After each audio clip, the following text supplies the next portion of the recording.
In this tutorial I will show how to create a new location, because there's not that many European locations as default here in COMFEN.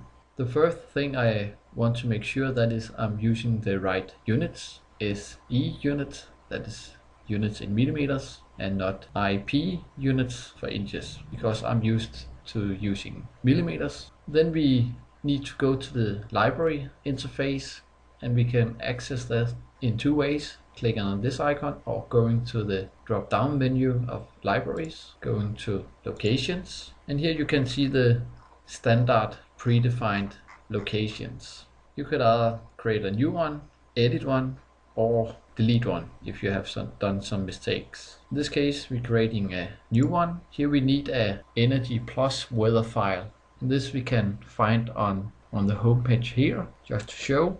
Then we can, for example, choosing Europe, Denmark, and this is a zipped file that we just click on and download it. And when we have downloaded, we can browse to the folder where we have the EPW file, choosing the right file format, because actually there is more files when you download this zipped folder, so it should be EPW. Then we need to specify a country, Denmark in this example, a city, Copenhagen, state and province. That's not that used in Denmark, so we just type in Copenhagen again, or just leave it blank. And we can select a standard. It's only possible to select this ASHRAE, so we are doing that.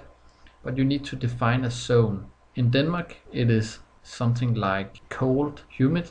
By choosing this, then it's choosing a specific wall that have a relation to this zone. But we could also select a wall type that we have specified by our own. For example, this wall says 2, so it will use this as default. This R value is not the U value because of the American units. The CO2 factor, if you don't know it, then just type 1 in, and then I create. And then it takes a little bit of time to calculate the weather data and convert it into COMFEN weather data. At the moment we have 2, because I've already made one for Denmark. By pressing done, we are coming back to the interface of the scenarios and the comparison part of the scenarios.